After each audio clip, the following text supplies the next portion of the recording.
Hello and welcome to week 1, getting started for the course in Action Integration Framework for SAP Business One. My name is Miriam Rieger, and in this unit I will tell you about the scenario building blocks. The objectives in this unit are to describe the overall process for defining a scenario and to explain the building blocks for defining a scenario step. The development environment of the integration framework allows you to develop scenarios using point-and-click options by selecting from drop-down menus. No programming expertise is needed to develop a scenario. To define a new scenario, the first thing is to define the package and provide a name. The prefix that you specified in the development profile will be added to the package name. Then define each scenario step and associate it to the package name. For each scenario step, define the inbound, outbound and processing phases. The outbound definition is only required for asynchronous steps, where data is sent to a sender system.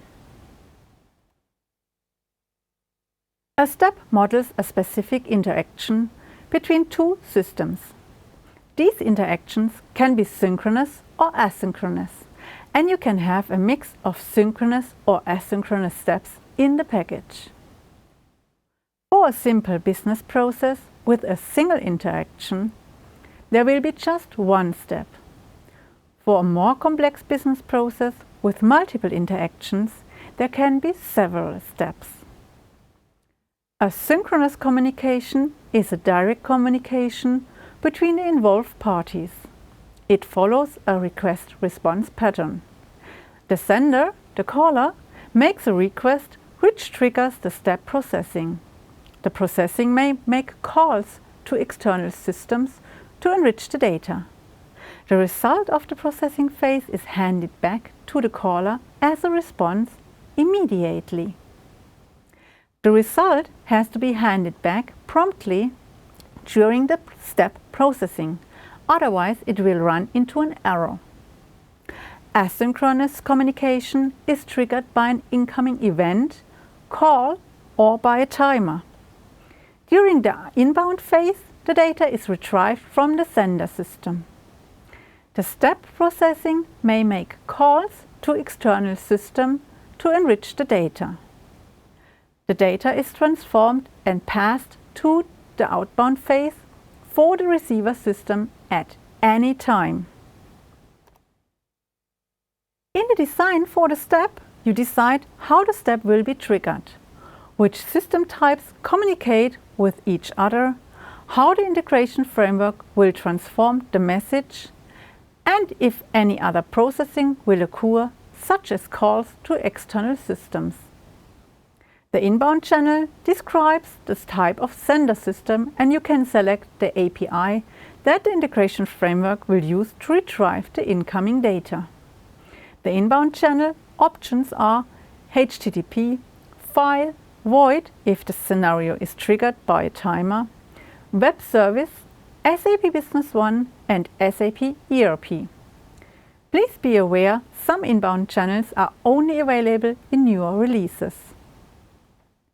The outbound channel describes the type of receiver system, and you can select the API that the integration framework will use to hand over the data. The outbound channel options are the same as the inbound channel options: web service, HTTP, file, database, void for synchronous steps, SAP Business One and SAP ERP.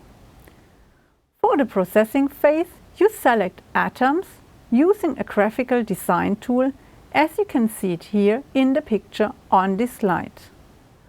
Atoms are predefined functional units that you can assemble into a sequence.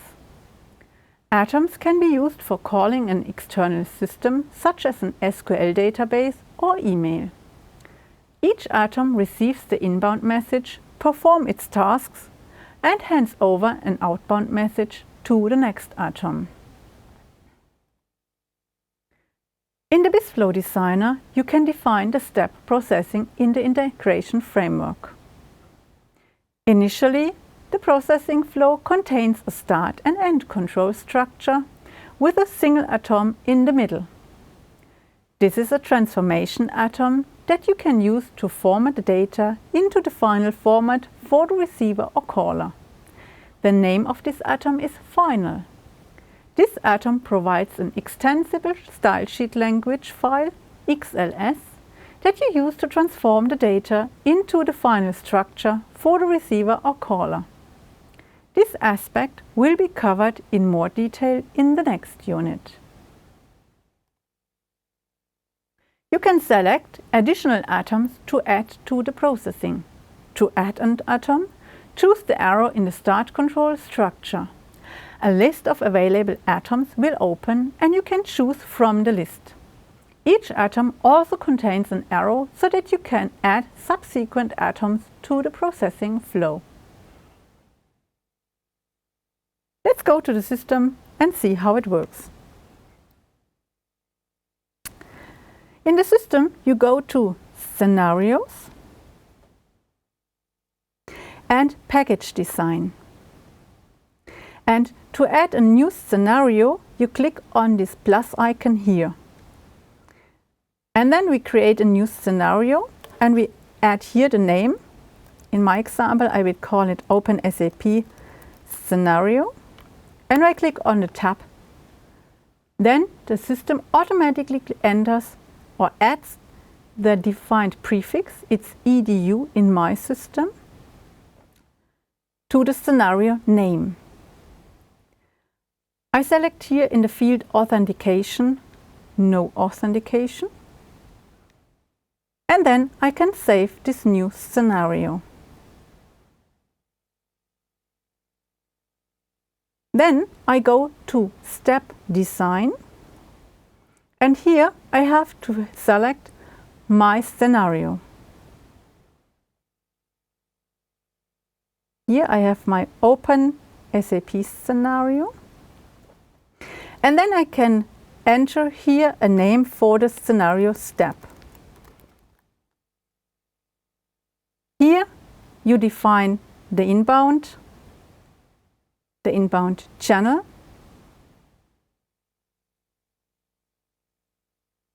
and the outbound on this side.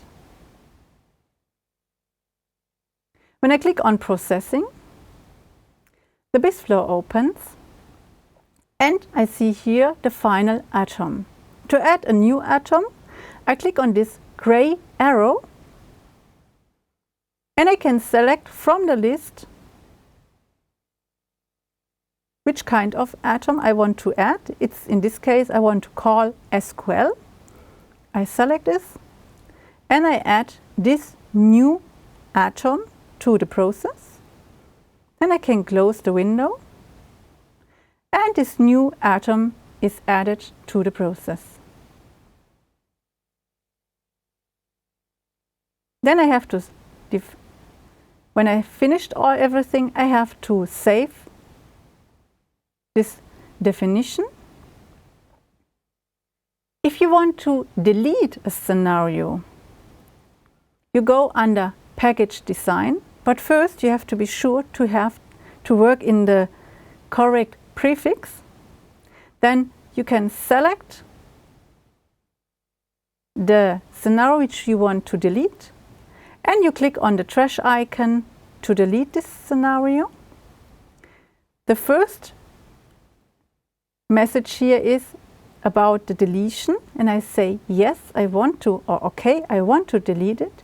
And the second message, system message, is about archiving, that it's recommended to archive the package. If you don't want to archive the package, then click on Cancel.